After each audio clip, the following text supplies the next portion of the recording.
el señor Gómez? Es que me encontré abajo con los colegas que ya me habían avisado la situación pero estaba mi colega también representando la posición de nuestro defensor. Muy bien. Buenos días. ¿Qué pasa?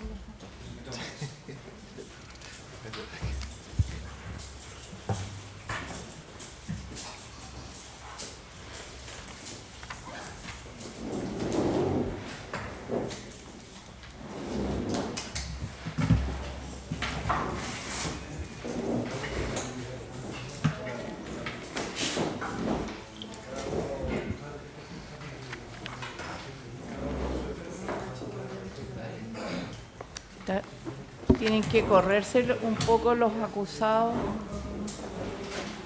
Ya.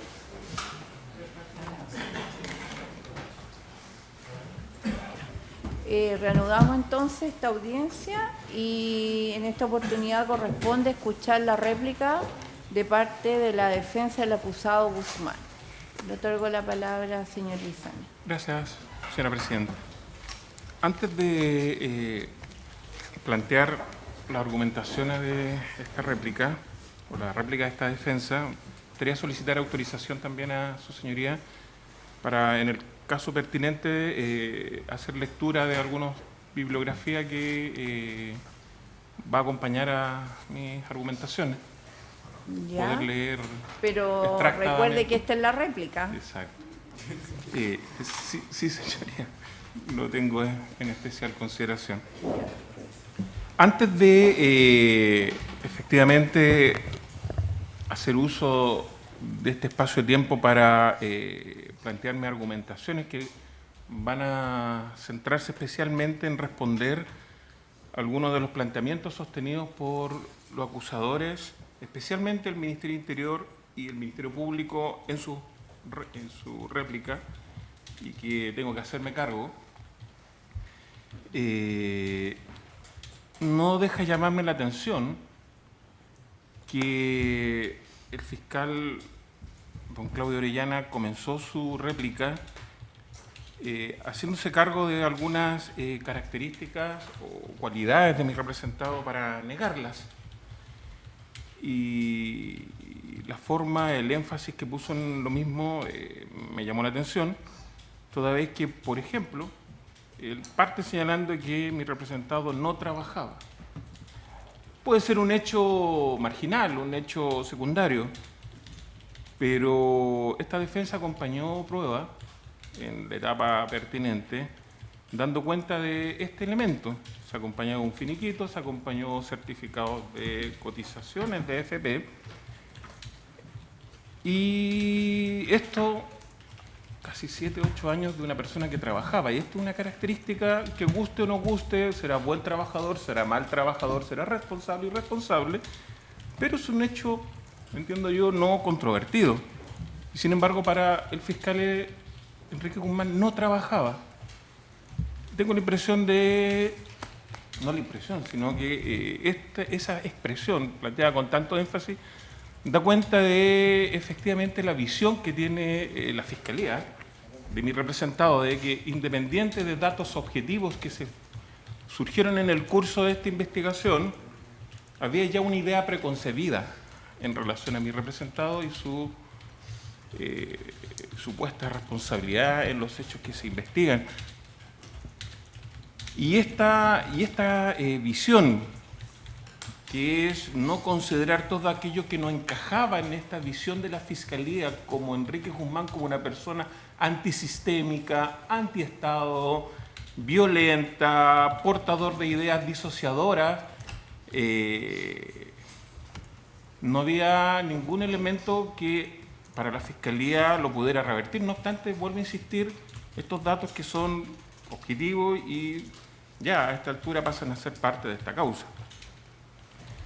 El tiempo que le dedicó la Fiscalía y el Ministerio del Interior y el énfasis que puso en defender la prueba, específicamente la prueba genética, específicamente la labor del Labocar y también la labor de los dos organismos del Servicio Médico Legal que rindieron prueba genética, da cuenta de la importancia de esta prueba.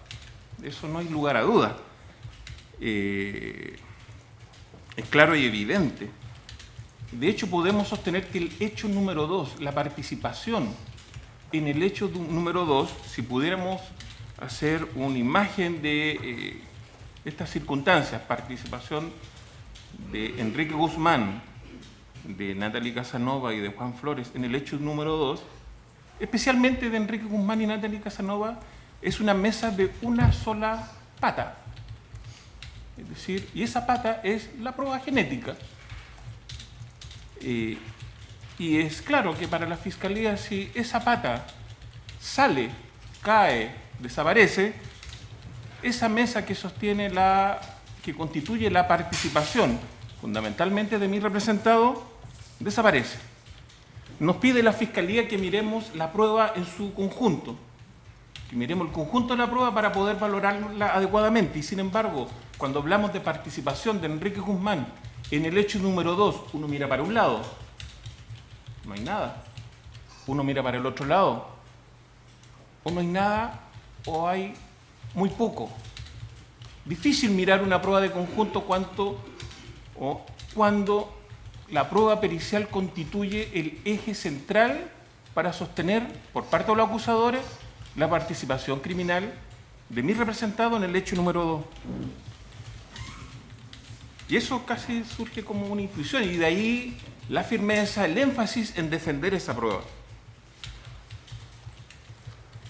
Pero no solo la prueba genética sirve para justificar la participación de Enrique Guzmán en el hecho número 2, sino que también es utilizada por la Fiscalía y los acusadores para construir también el concierto previo.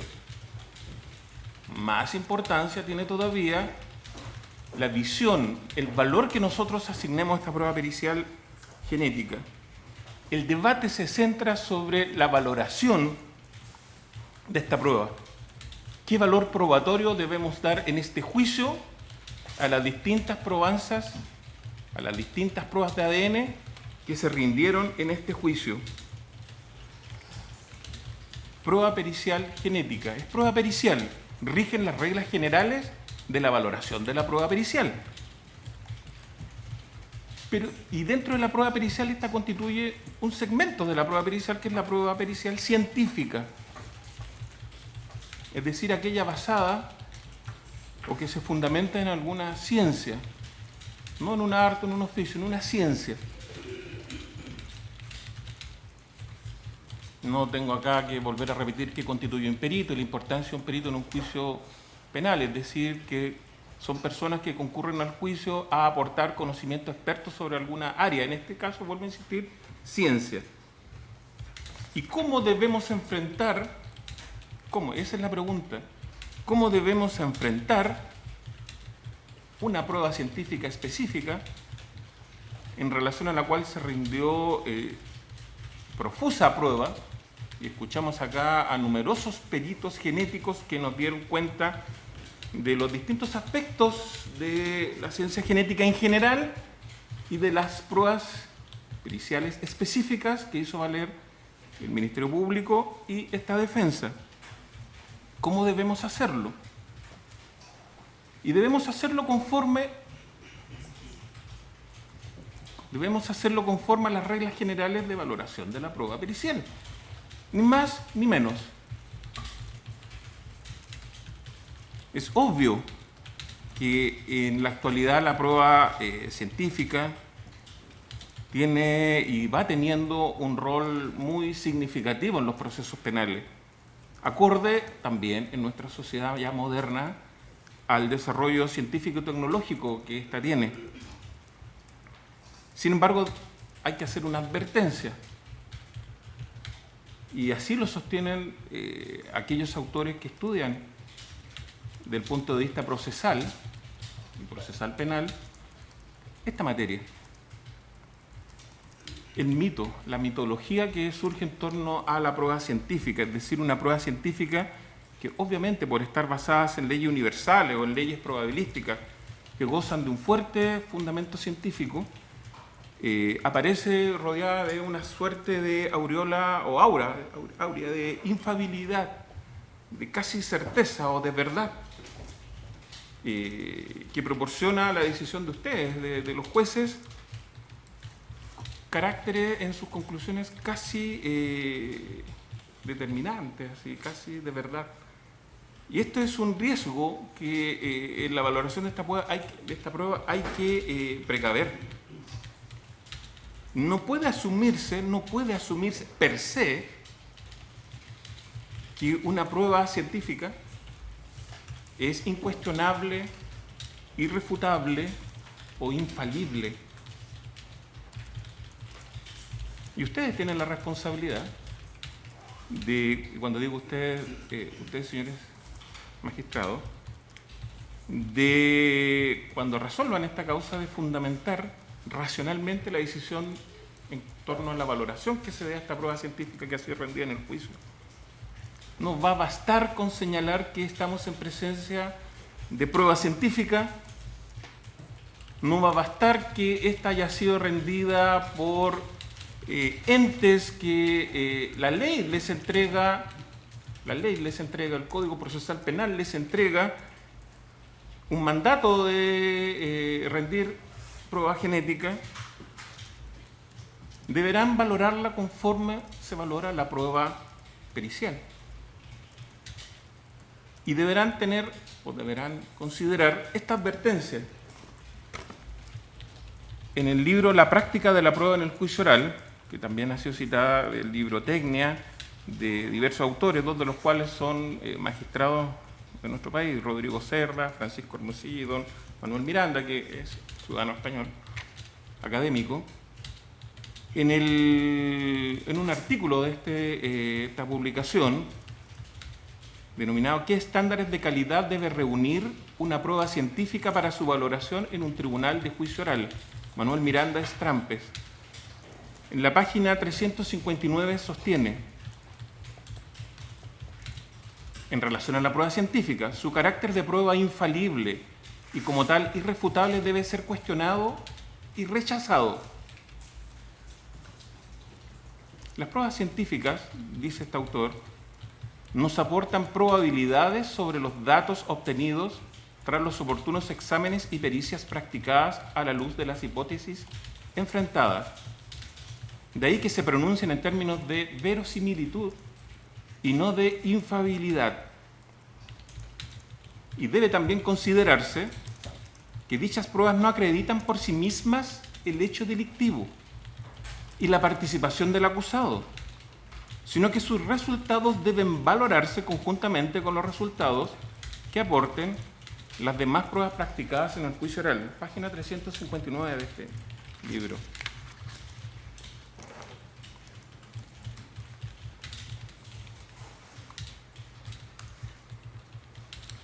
La validez de una prueba científica, la validez en un juicio, y por lo tanto la fiabilidad de los resultados de esta prueba científica, vuelvo a insistir, no es algo que debemos dar por descontado, sino que depende especialmente de la validez científica del método utilizado, en que se haya utilizado la tecnología apropiada y en que se hayan seguido rigurosos controles de calidad. Y nuestro legislador, si bien entrega a sus señorías el derecho o la posibilidad de valorar libremente la prueba, de acuerdo a los principios o las reglas de la sana crítica, sí establece como un límite a esta libre valoración de la prueba que se rinde en un juicio los conocimientos científicamente afianzados. Y esa es la expresión, conocimientos científicamente afianzados, que nos obliga a fundamentar racionalmente la decisión que se tome en relación a esta prueba. En general, sostienen los autores que la prueba pericial las conclusiones de un perito deberían ser consideradas en una resolución de un juicio penal, salvo que existan buenas razones para no hacerlo. Y estas razones son lo que ya me he hecho referencia, son los límites que la sana crítica impone a la valoración de la prueba. Y en tratándose de prueba científica, hay dos buenas razones, hay dos poderosas razones para no considerar las conclusiones de un perito. En primer lugar, cuando existen defectos de la propia prueba pericial, defectos internos, problemas internos de la propia prueba pericial. Y en segundo lugar, cuando existe otra prueba pericial con conclusiones diferentes. En este juicio, estas dos razones que deben considerarse para no tomar o desechar una conclusión de un perito se encuentran presentes. Es decir, hay un primer grupo de casos de pericias que tienen defectos internos en sí mismas. Pero también hay pericias que son contradictorias y cuyas conclusiones son divergentes en relación a otras pericias realizadas sobre la misma materia y sobre el mismo objeto. Y hay que partir, y no debemos olvidar, que toda esta prueba que debemos valorar, toda esta prueba genética, fue prueba ofrecida por la Fiscalía para sustentar la acusación. Acá no se trajo, salvo una prueba, un perito que declaró sobre los cotejos, que era prueba ofrecida por la Fiscalía y que este defensor se hizo propio y que rindió en este juicio.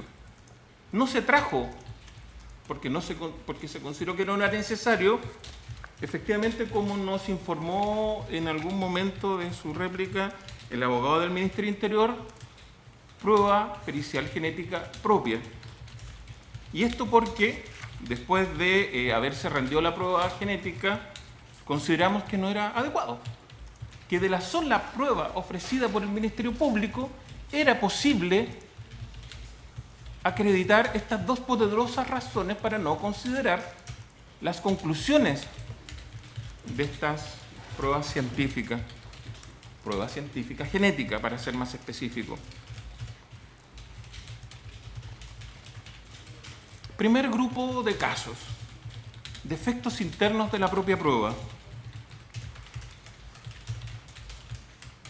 Obviamente, como ya me advirtió la señora presidenta, hay muchos de los planteamientos que ya fueron señalados en el alegato de clausura y que será una visión general del mismo, salvo en aquellos casos en que la Fiscalía en su réplica hizo consideraciones para responder a los cuestionamientos que se habían planteado en relación a esta prueba. Y en relación a este punto, defectos internos de la propia prueba. Cuando hablamos de defectos internos de la propia prueba pericial, son aquellos casos en que el peritaje no cumple con las condiciones de seriedad, rigurosidad, objetividad necesarias en las distintas fases de la prueba o de una prueba de este naturaleza o carácter.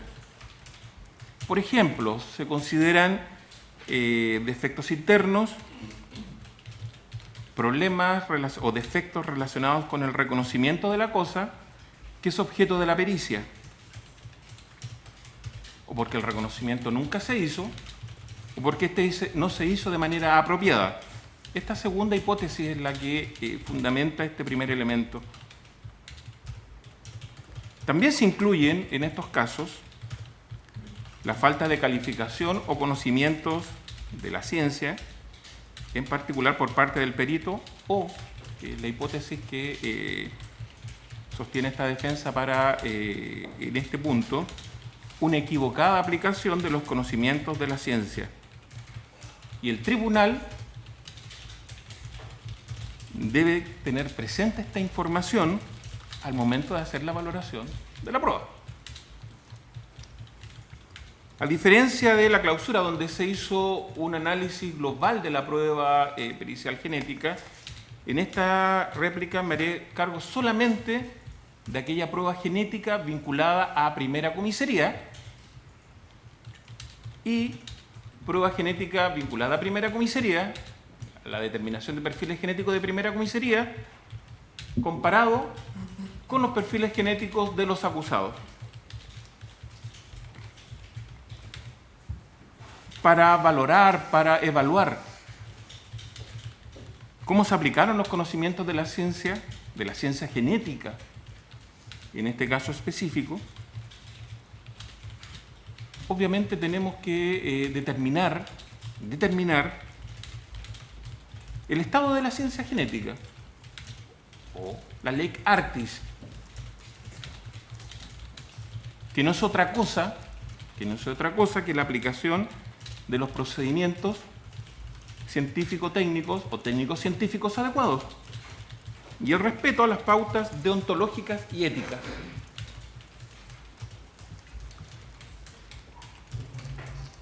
Y en este último punto me refiero a el respeto por parte del perito de aquellos deberes éticos que rigen actividades profesionales.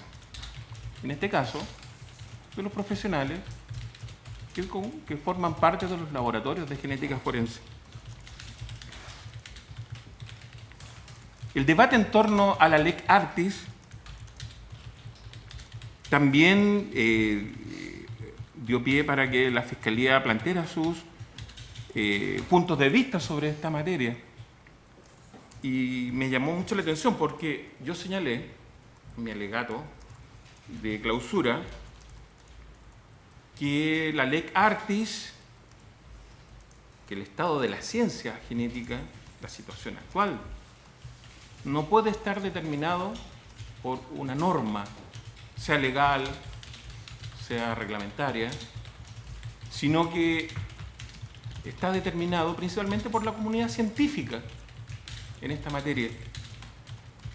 Que si una ley, si una norma lo recoge, enhorabuena, va a facilitar todo el proceso.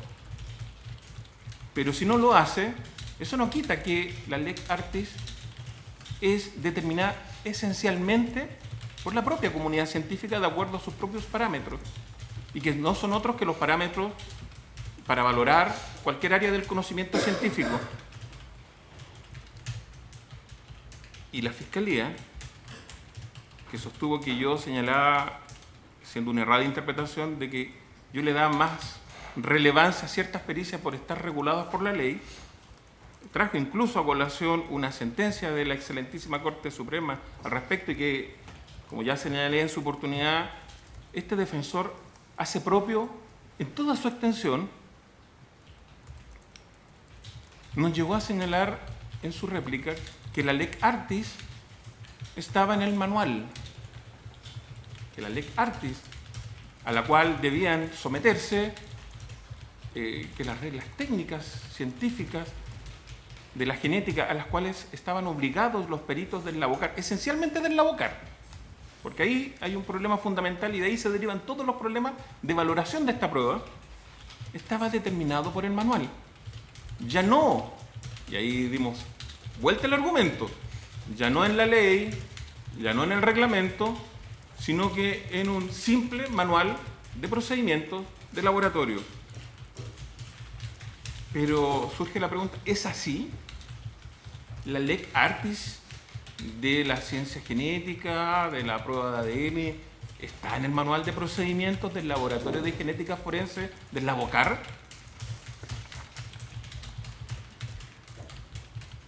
Veamos. Acá hay dos grandes preguntas y que son los dos temas centrales a debatir en este juicio en relación a la prueba genética. Mezclas, perfiles genéticos denominados mezclas y mezclas complejas, y repetición de análisis y reproducibilidad. Esas dos materias son el centro, el núcleo del debate en torno a la prueba genética rendida en este juicio. Y aquí se hicieron algunas afirmaciones que uno no puede soslayar. Que la comunidad forense internacional, a través de sus instrumentos, de sus recomendaciones, no era relevante en esta materia. Que la literatura científica en esta materia tampoco era relevante. O por lo menos no tenía la relevancia que estos defensores han sostenido desde el inicio de este juicio.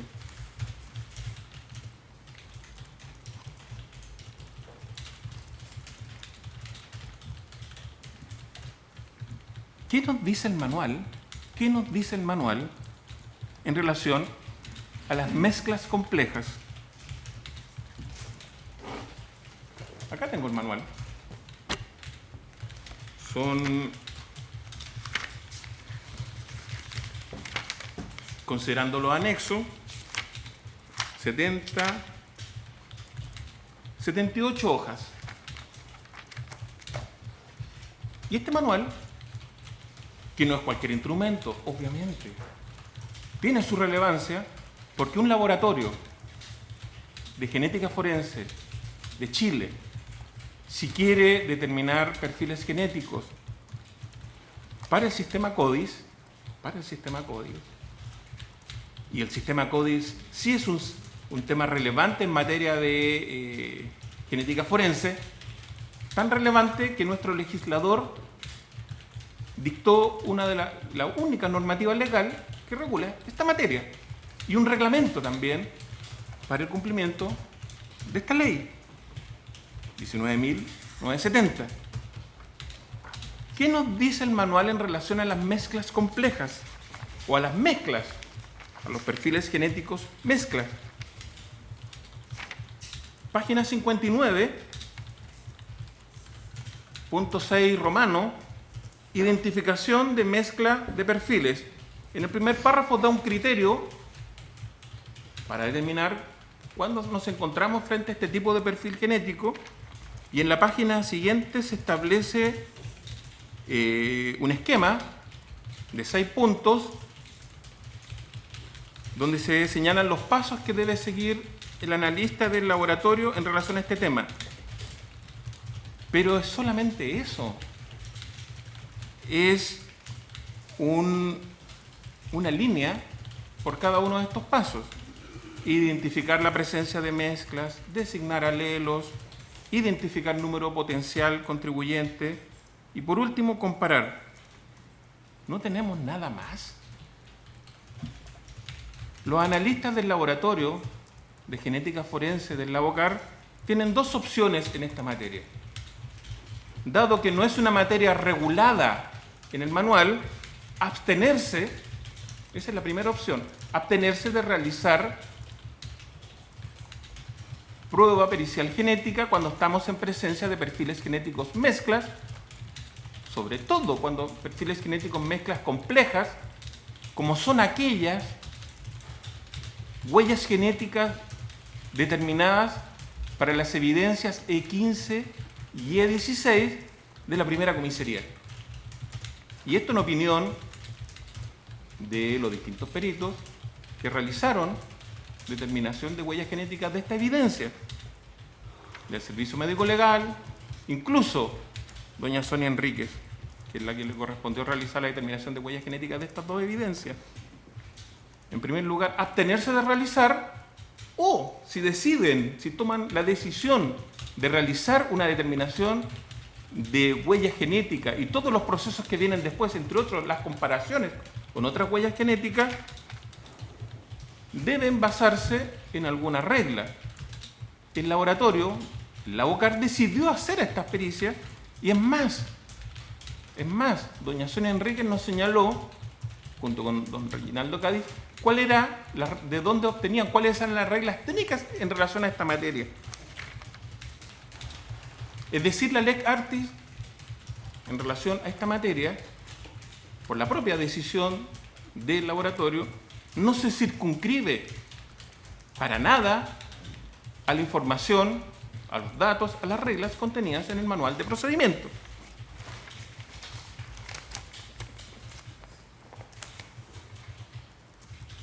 Segundo problema, repetición de análisis y reproducibilidad.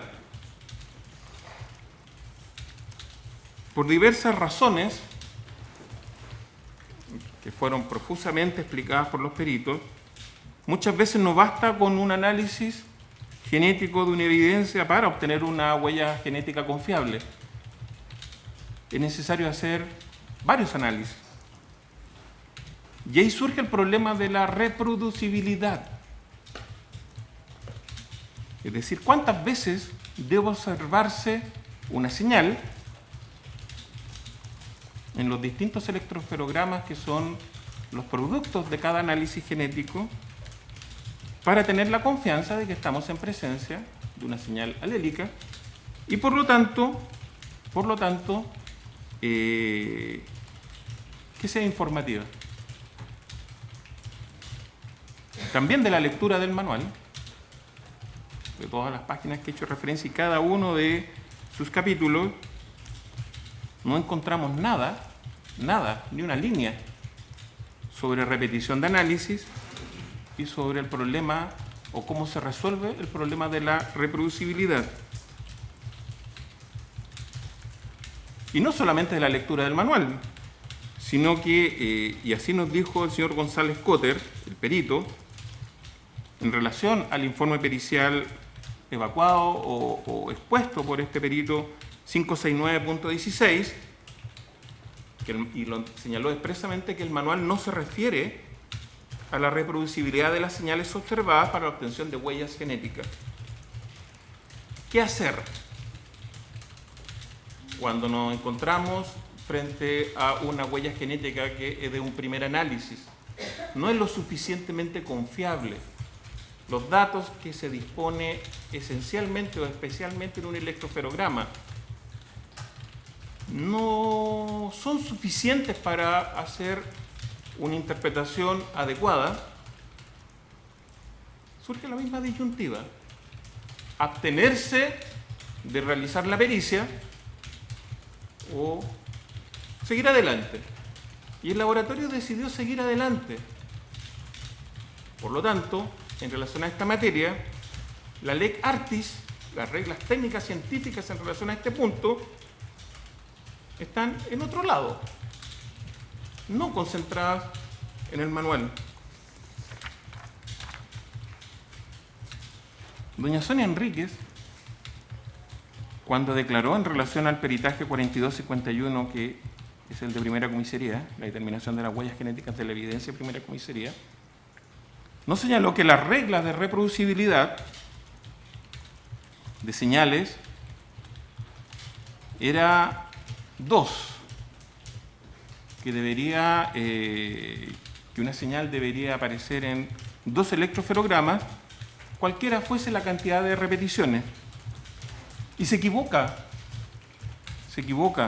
y erra el señor Orellana, cuando sostiene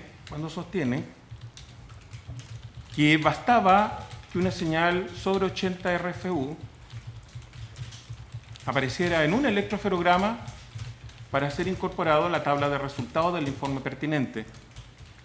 No es así como señala el señor fiscal, por cuanto la misma perito nos informó acá, en esta sala, cuál era la regla en esta materia del laboratorio. Y esta regla de reproducibilidad no se encuentra en el manual, tampoco se encuentra en la ley 19.970, tampoco se encuentra en el reglamento. Pero es una regla que un perito considera que es la adecuada de acuerdo a sus conocimientos para resolver esta materia. Y ahí surgen los problemas y que se relacionan con los defectos internos de este peritaje. Porque surge la pregunta, ¿cuál es la regla del laboratorio en esta materia? Porque si hay una materia, o si hay un ámbito, o si hay un asunto en el cual todo laboratorio debe respetar y considerar, es la existencia de reglas objetivas en el mismo para sus procedimientos periciales. Reglas objetivas aplicables a todos los casos que reúnan las mismas características. Reglas que deben ser conocidas por los peritos para evitar caer en los riesgos de sesgo, de subjetividad.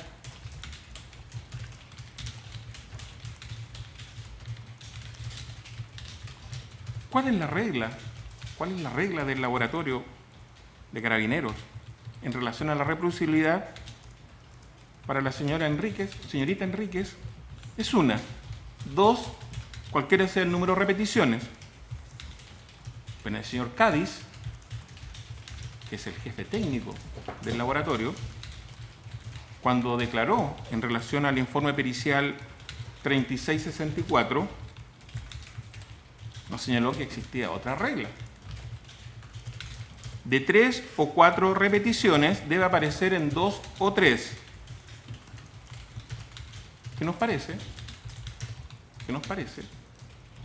Que esta información entregada por el señor Cádiz es la que más se acerca a las reglas de reproducibilidad que nos informó, el perito del Servicio Médico Legal, señor González Cotter, y que son las reglas contenidas en las recomendaciones internacionales.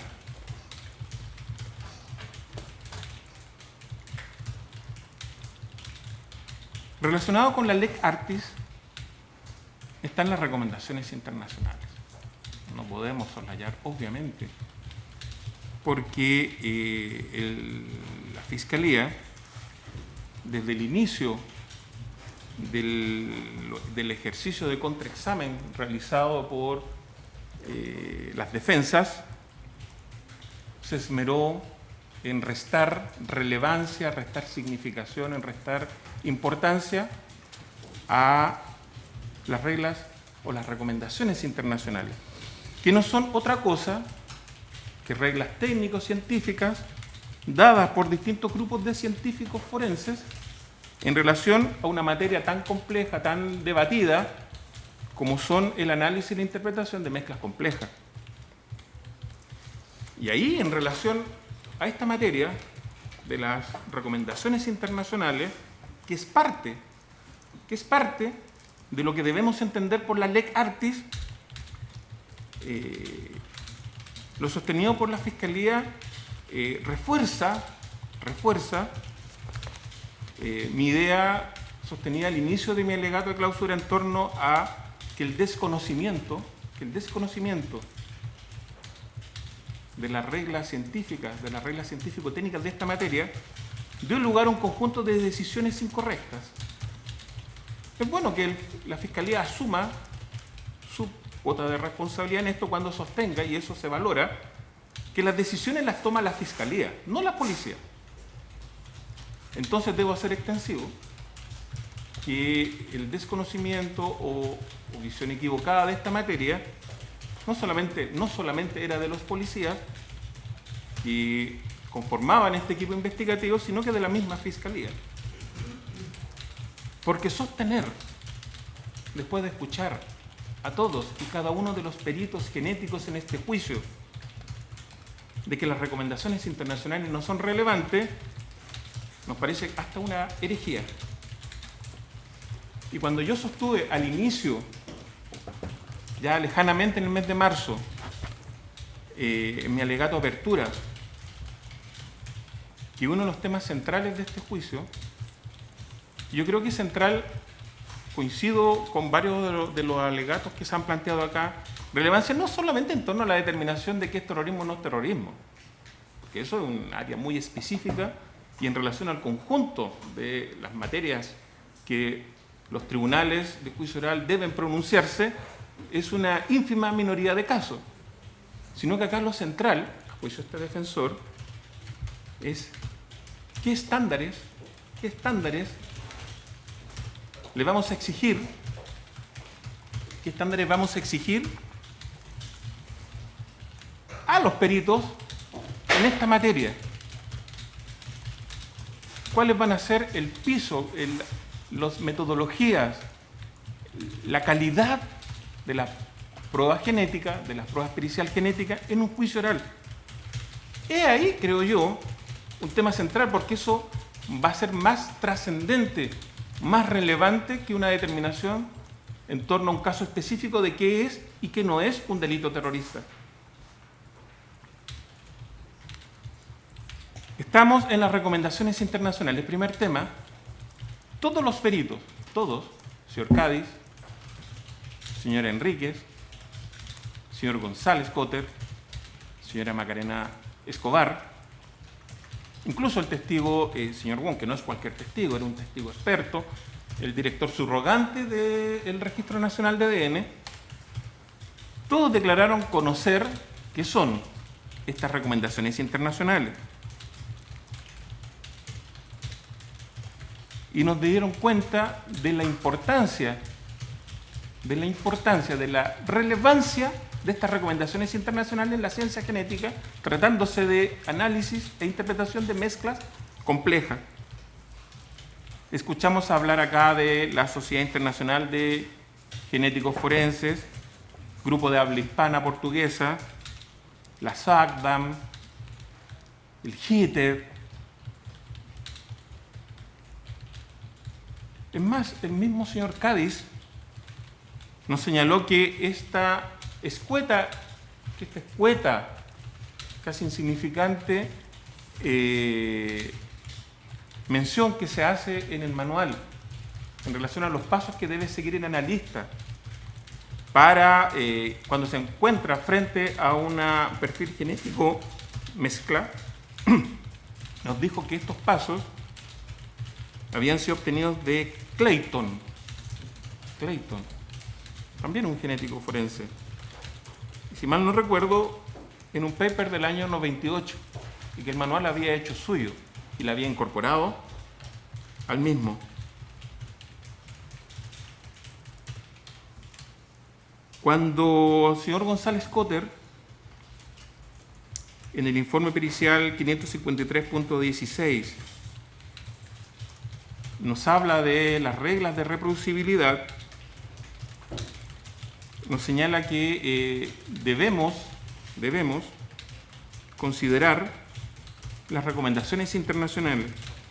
¿Y cuáles son las recomendaciones internacionales en esta materia? Por lo menos aquellas que la Unidad de Registro Nacional de ADN hace propias y que fue consignada, que fue señalada en el informe pericial como bibliografía que respaldaba la metodología y conclusiones en este punto. Gill, Guinness y Ibisen fueron los autores en un paper, si mi traducción no se aleja mucho de la realidad, es Interpretación de ADN en Evidencia, del año 2012.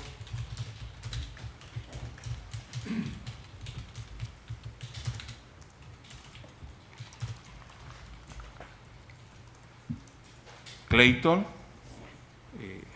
Gill, y eso nos tiene que llevar también a la literatura científica sobre este tema, porque se escuchó también dentro de las réplicas en relación a Peter Gill que no se había traído a este juicio, se señaló, que no había sido parte de este juicio, que este defensor no había aportado, de acuerdo a la forma legal de aportar prueba, ni un paper, ni una pericia de este señor. Y sin embargo, las consideraciones técnicas, las opiniones de Peter Gill atravesaron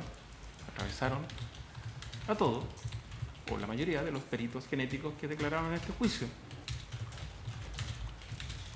Cuando se le consultó por parte del defensor Camus en relación a las pericias del Servicio Médico Legal, tanto de la Unidad de Genética Forense como de la Unidad del Registro Nacional de ADN, de la bibliografía, el nombre de Peter Gill estaba en todos los informes.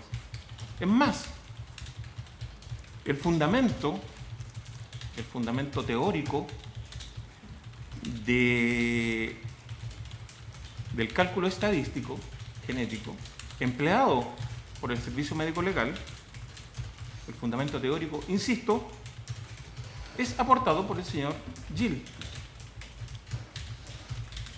Todos los peritos que declararon señalaron que conocer a este señor Gil, incluso la perito Enríquez, que nos señaló acá que aplicaba un criterio distinto a lo sostenido por este grupo de la comunidad científica internacional en relación a las valoraciones estadísticas de las pruebas genéticas, declaró conocerlo, y no solamente conocerlo, sino que la importancia que tiene en esta materia. El señor Gil sí estuvo acá, y las recomendaciones internacionales sí son parte de las consideraciones científico-técnicas que debemos tener presente cuando evaluemos si estos peritajes se sometieron a la ley Artis o no.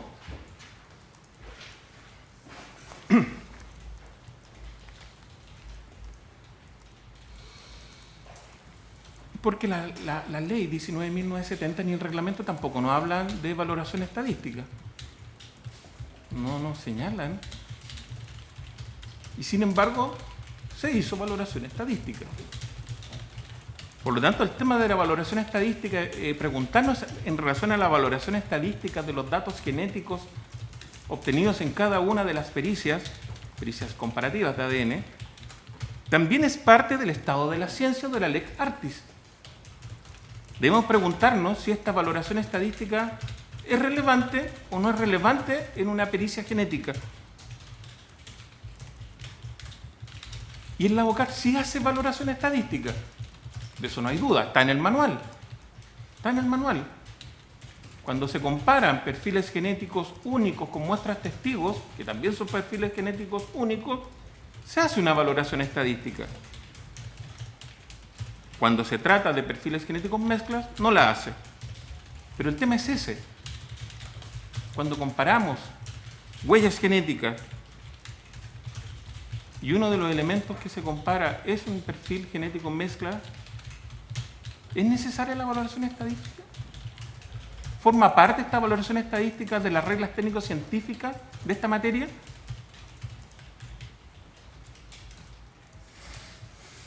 En primer lugar, el Servicio Médico Legal en sus dos entidades sí la considera dentro de sus reglas técnicas.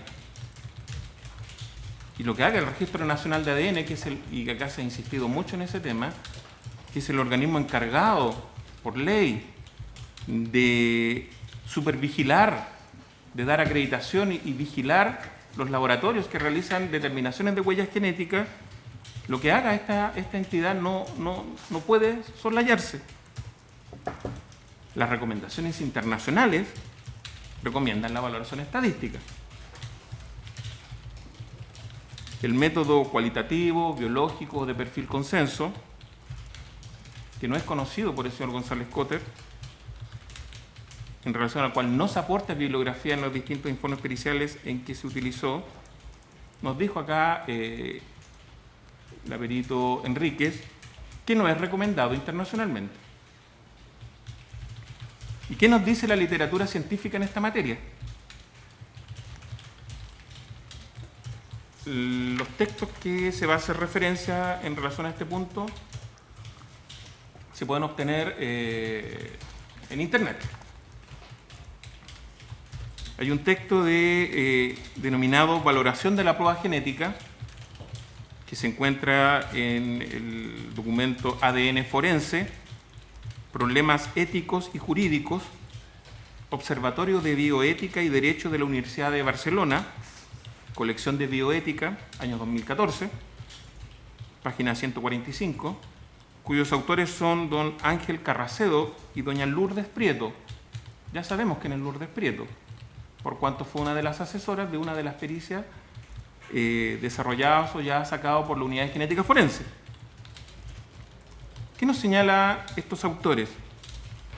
Y cito textual: seguramente el avance más importante en la historia de las ciencias forenses haya sido la introducción de la valoración estadística de la prueba en los informes forenses. la valoración estadística de la prueba es uno de estos últimos, se refiere a los cambios disruptivos que son más trascendentes, y supuso el paso de una medicina forense artesanal, basada en la intuición y la experiencia, a una medicina forense basada en la evidencia, en el cual la opinión se basa en datos, en el razonamiento y en que la incertidumbre de la opinión se cuantifica de forma probabilística. Perdón, su señoría, y disculpe nuevamente la defensa de esta interrupción, pero vuelvo a hacer exactamente la misma alegación y oposición al comportamiento de esta defensa efectuada cuando hizo su réplica. Evidentemente, su clausura. Evidentemente estamos habilitados para dar cuenta de literatura jurídica, pero no estamos habilitados para dar cuenta de literatura no jurídica, y en este caso, su señoría, papers especializados que no han sido incorporados en la audiencia de juicio oral mientras se rindió la prueba. Y del mismo modo que el Ministerio Público hizo alegación de lectura de informes periciales literales que se habían estado efectuando, en este caso hago oposición, su señoría, a que se pretenda incorporar mediante la lectura prueba que no fue incorporada, su señoría, en la audiencia de prueba. Vía artículo 292 es que el Ministerio Público efectúa esta solicitud y se impida a la defensa la incorporación de estos, entiendo yo que serían papers, artículos de carácter científico, que no dicen relación, su señoría, con artículos de derecho, con sentencia, que evidentemente eso es pertinente, pero no artículos de esta naturaleza. Señor defensor, le otorgo la palabra en relación al expuesto por el Vuelvo a señor insistir, fiscal. creo que, y me refuerzo la idea de que la Fiscalía no entiende nada de lo que estamos discutiendo.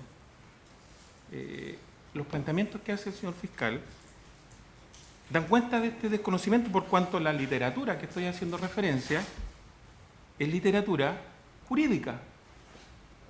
Estamos hablando de prueba, valor de la prueba genética en un juicio penal.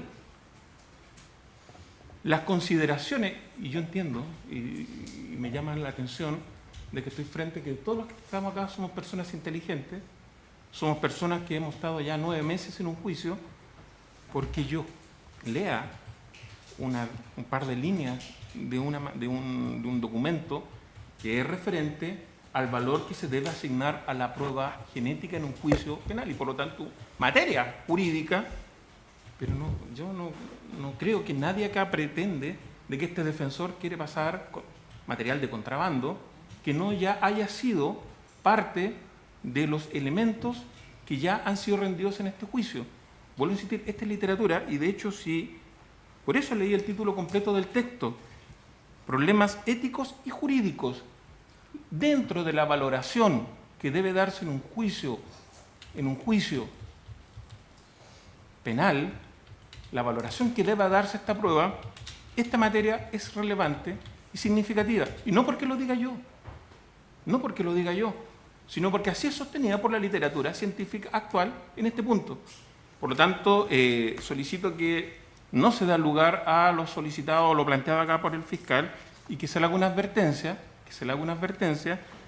de que interrumpir la hilación de ideas que este defensor está planteando, sin lugar a dudas, también es un atentado contra el derecho de defensa de mi representado. Eso. Ya el tribunal va a resolver.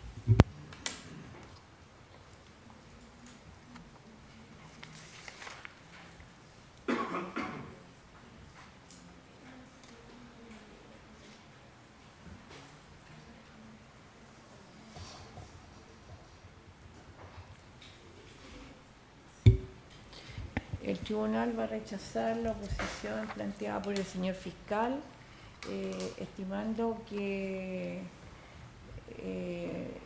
la manera que está realizando el alegato el señor defensor no resulta impertinente, específicamente en relación al texto el cual no lo está incorporando, sino que está haciendo mención, y él mismo, de acuerdo al título que refirió, dice relación a problemas éticos jurídicos. En cuanto específicamente a la valoración de la prueba genética, que es la materia que está aludiendo específicamente el señor Lizana. Gracias. Vuelvo a insistir, estamos en el artículo Valoración de la prueba genética de los autores don Ángel Carracedo y doña Lourdes Prieto. Señalan ellos que antes que nada hay que aclarar, y cito textual, que aunque coincidan varios marcadores, siempre existirá una incertidumbre sobre si la mancha pertenece a un individuo y que en muchas ocasiones puede ser mínima, pero siempre es cuantificable y no puede hablarse en ningún caso de incriminación o seguridad absoluta. Siempre se ha de proceder a la valoración probabilística de la coincidencia de los perfiles de ADN. En otro texto que también se encuentra en la red, validez y valor de las pruebas científicas, : la prueba de ADN. Marina Gascón Avellán, Universidad de Castilla-La Mancha, España. Valoración estadística de los resultados. El resultado de la comparación de perfiles genéticos puede ser la exclusión o la no exclusión. Cuando el resultado de la comparación es la exclusión, dicho resultado en principio se puede aceptar como infalible cuando es la exclusión. Pero si el resultado fuera la no exclusión o coincidencia, habrá que valorar aún esa coincidencia. Más exactamente, habrá que valorar la probabilidad de que el vestigio analizado provenga de ese individuo, lo que dependerá del porcentaje de individuos de la población general que presentan ese perfil genético. Finalmente, y el último texto en esta materia que haré mención, también es de don Ángel Carracedo Álvarez.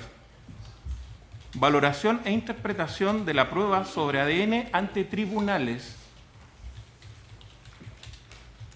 Páginas 1982 y 1983. Cuando se analizan poliformismos genéticos en manchas biológicas y se trata de ver si corresponden a un individuo cuya sangre también es analizada, pueden suceder dos situaciones: que no coincidan uno o varios marcadores analizados o que coincidan todos. En el primer caso, cuando no coinciden, podemos decir que la mancha analizada no corresponde al individuo, con un margen de error prácticamente despreciable y que depende en todo caso de la seguridad analítica del laboratorio. El problema se presenta cuando coinciden los grupos analizados en el individuo y la mancha. La respuesta es que, entonces, los jueces esperan que el perito, o esperan del perito, es conocer la probabilidad de que esa mancha de sangre, que ese pelo, que ese esperma provenga del individuo. Antes que nada hay que aclarar que aunque coincidan varios marcadores, siempre existirá una incertidumbre, que puede ser mínima en muchas ocasiones, siempre es cuantificable y no puede hablarse en ningún caso de incriminación o seguridad absoluta. Siempre se ha de proceder a la valoración probabilística de la coincidencia de perfiles de ADN.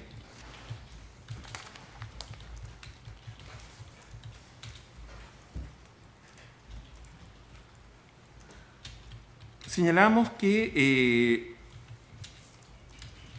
los informes periciales genéticos, especialmente del Labocar, tenían defectos internos por cuanto no se había realizado los mismos conforme a los conocimientos de la ciencia, afianzados de la respectiva ciencia. Y el problema también lo observamos en algunos de los peritajes genéticos realizados por los entes vinculados al servicio médico legal. Defectos no producto de deficiencias o problemas de sus mismos procesos de análisis, sino que derivados de estos errores cometidos o deficiencias detectadas en las pericias del Labocar y que llegaron a manos de estos entes del Servicio Médico Legal para hacer informes periciales en la materia. Señalé que un primer punto, para la correcta valoración de la prueba genética, esta debe haber sido realizada de manera correcta, por personal calificado, siguiendo protocolos correctos y prestando atención escrupulosa a las técnicas. Hay una regla que nos entrega doña Marina Gascón Avellana en la página 5 del documento Validez y Valor de las Pruebas Científicas, la prueba de ADN. Cuanto mayor es la expectativa de valor probatorio depositada en una prueba, cuanto mayor es la expectativa de valor probatorio depositada en una prueba, más riguroso deben ser los controles de la realización de la misma.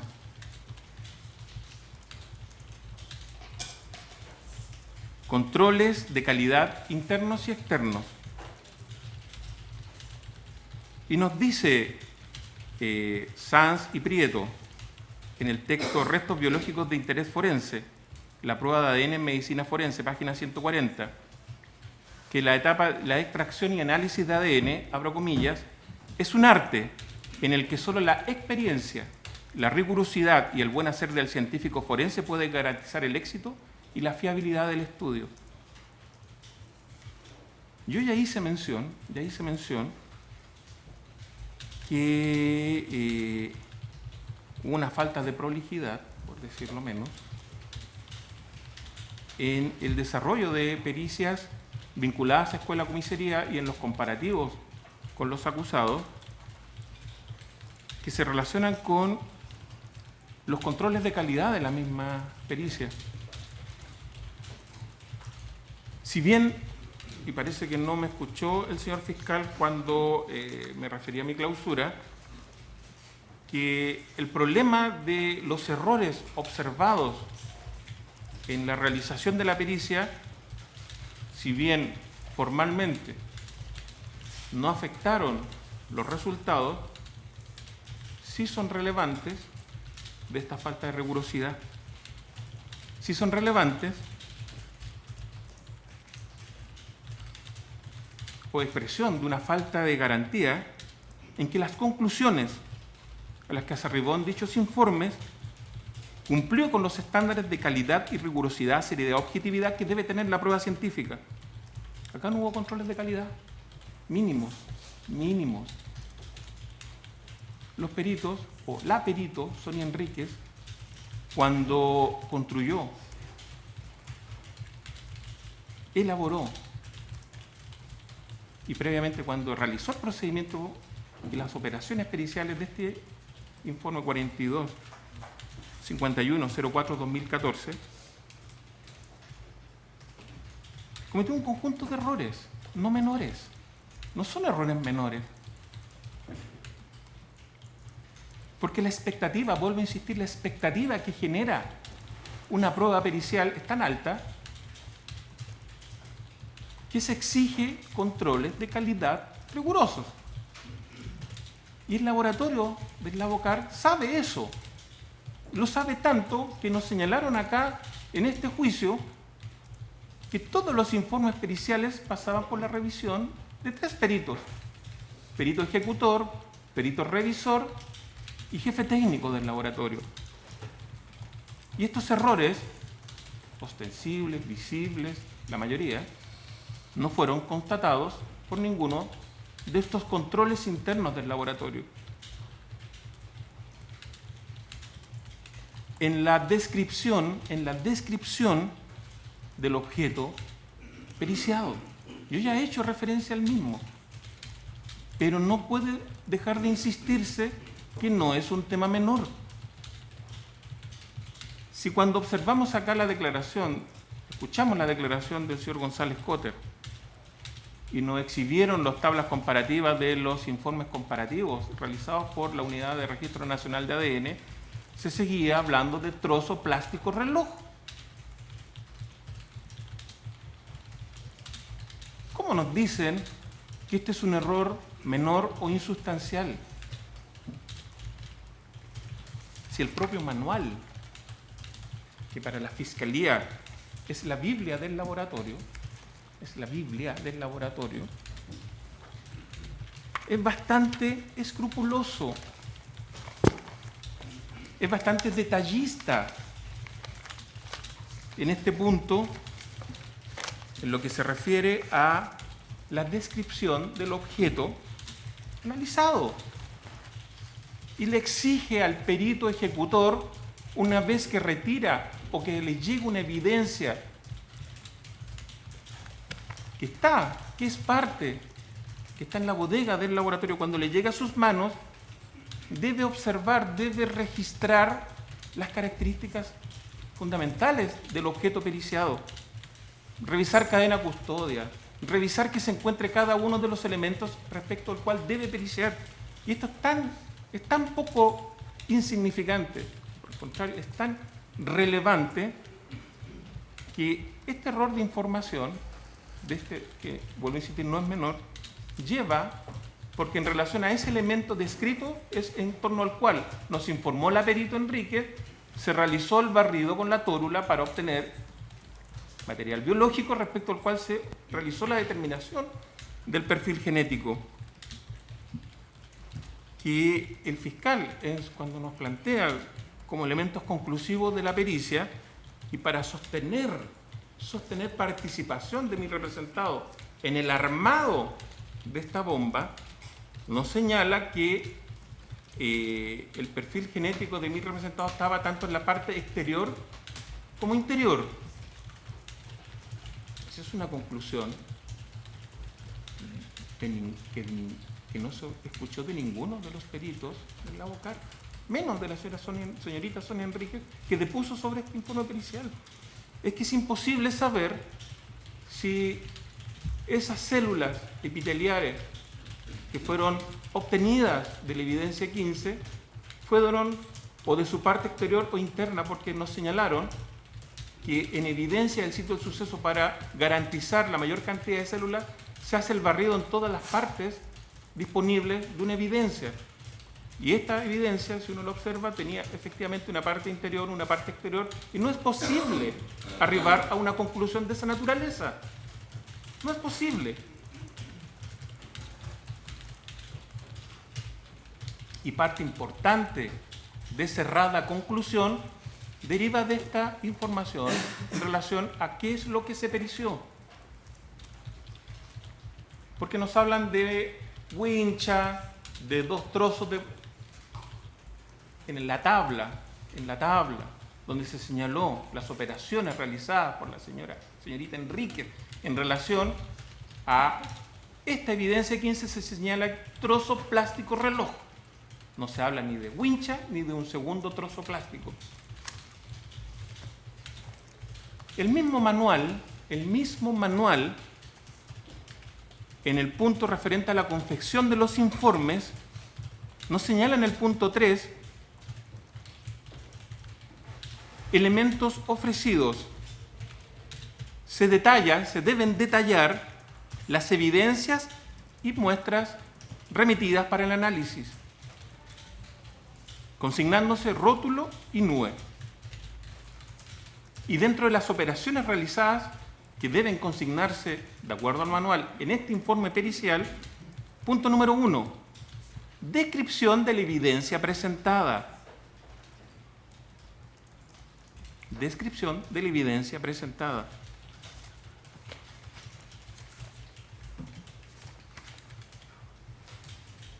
También hice referencia en mi alegato de clausura a aquellos errores que se habían detectado que no fueron rectificados por la ampliación y que tiene que ver con las tablas de resultados de la evidencia 4, 9 y la evidencia que corresponde a trozos del extintor, con el espécimen ID 2010, respecto al cual ya he hecho mención.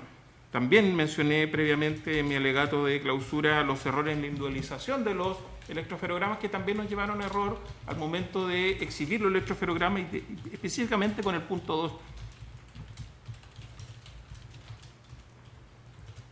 También constituye, a mi juicio, una omisión grave dentro de las operaciones que se practicaron en este informe 4251, el no informar que se habían realizado 5 repeticiones de análisis de la evidencia de 15. Tampoco nos informó en este informe pericial que las tablas de resultados que el procedimiento había establecido o había realizado la determinación de un llamado perfil consenso. Esa información solamente la obtuvimos acá en audiencia ante las preguntas formuladas tanto por el fiscal como este defensor o los defensores. Pero el error fundamental,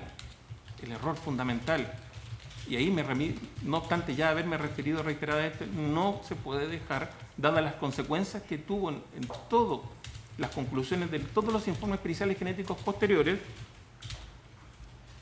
es que no se respetó por parte de la perito Enríquez las mismas reglas técnicas que ella había informado en relación a la reproducibilidad de señales. El manual no consignaba el dato o la regla o la solución frente a este problema de las repeticiones. La perito nos informó que la regla era que una señal debía estar en al menos o en 2 electroferogramas, cualquiera sea el número de análisis. Sin embargo, en el marcador D18S51 con el alelo 18, al consignar, al establecer, al informar este alelo, se pasó a llevar, se incumplió la misma regla técnica que la perito nos informó.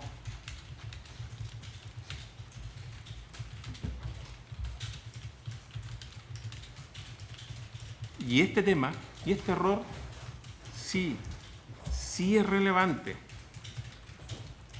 sí es significativo, sí tiene consecuencias.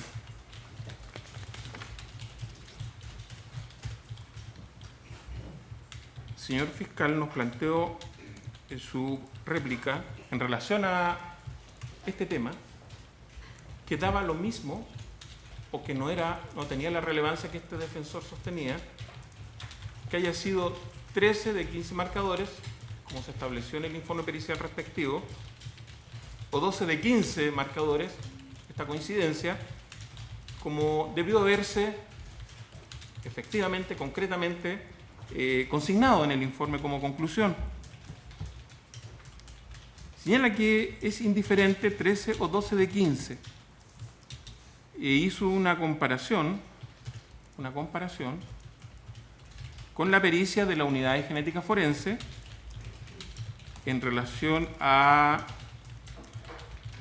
evidencia de los domínicos, donde nos habló de cómo, habiendo 11 de 17 coincidencia en 11 de 17 marcadores, daba un número de una unidad de LR determinada. No hizo un ejercicio incluso estadístico de porcentaje. De 11 de 17 correspondía a cierto porcentaje, 70, 60 y tanto por ciento, que en relación a 12 de 15 que era más superior, y por lo tanto me va a disculpar el señor fiscal, pero esto es descabellado. Esto no guarda relación alguna con cálculo estadístico en materia genética. Si ya los factores o criterios a considerar en la valoración estadística nos fueron proporcionados por peritos, específicamente por el señor González Cotter. Él nos proporcionó y los ilustró en torno a qué criterios se consideraban para hacer valoración estadística. Y nunca, eso no se escuchó por parte de ningún perito que hizo este cálculo estadístico, que son las coincidencias de marcadores, el factor central o uno de los, ni siquiera como uno de los factores a considerar en este cálculo. Vuelvo a insistir, los 3 criterios, factores centrales para la realización del cálculo estadístico son alelos presentes, no los marcadores en los cuales hay coincidencia. Segundo factor, frecuencia de los alelos en cada marcador. Se entiende, obviamente, que hace una alusión a la frecuencia en relación a la población chilena, respecto al cual fuimos informados que hay un estudio realizado por el Servicio Médico Legal. ¿En qué consiste esto? Es muy simple. En cada marcador se logra identificar una cantidad específica de alelos. Nos informa el mismo manual, hay algunos 80 marcadores, 60 marcadores, y estos estudios nos dicen la frecuencia, la cantidad, el promedio que cada uno de estos alelos tiene en la población chilena. Hay alelos que están más presentes en la población chilena en relación a otros alelos. Por lo tanto, la información de la cantidad de conciencias de marcadores es un dato irrelevante. Es la presencia de un alelo en una huella genética el factor a considerar y la frecuencia poblacional de este alelo para poder hacer el cálculo estadístico. Y hay un tercer factor, la posibilidad de dropout. Y esto sabemos, fuimos informados que no es un cálculo simple, si se requiere un software informático específico, especialmente diseñado para esta materia, cuyo fundamento teórico es del señor Gill, el LR Studio. Ese es el programa. Y la presencia, la información, el carácter informativo de este alelo 18 nos cambia toda la fórmula. Es ahí la importancia de ese error cometido por la señorita Enríquez. Porque al no informar ese alelo 18, hay un alelo menos. Es el primer factor que se considera en esta fórmula de valoración estadística, que son los alelos presentes. Disminuye el número de alelos presentes. Obviamente, al desaparecer, pasa a la tercera categoría, que podríamos estar en presencia, o puede deberse una posibilidad de dropout. Pero nos dijo el señor González Cotter que el valor que se asigna a los alelos que están presentes es superior a la posibilidad de dropout. Y es el mismo perito que realizó este cálculo estadístico que nos dijo acá en este juicio que el LR sería menor, así de tajante, no dudó, fue claro. Al no existir este alelo 18, afecta el cálculo del LR y el LR sería menor. ¿Qué tan menor? No lo sabemos. No lo sabemos. Por lo tanto, esa conclusión, ese dato que ha sido esgrimido por la Fiscalía como valor estadístico de la probabilidad que el perfil genético de Enrique Guzmán Amadeo esté presente en la evidencia E15, no nos sirve. A pesar de que ese número de 1642.6 ya nos señaló el señor Wong que es insignificante. El mismo señor Wong nos señaló que ese número es insignificante, pero es menor. Volvemos a la incertidumbre. Incertidumbre que no fue calculada probabilísticamente.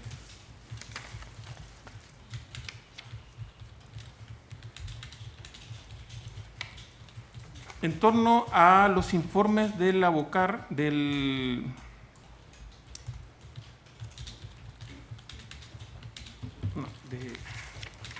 segundo grupo de pericias, que también constituyen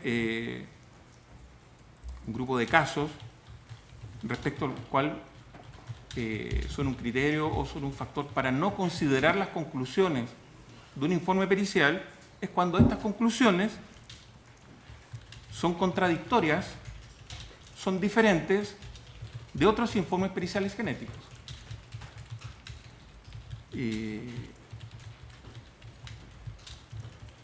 Como esto es un punto específico, y dado la hora, son 5 para las 11, creo que es el momento adecuado para hacer el receso y tomarlo en la segunda parte de mi presentación.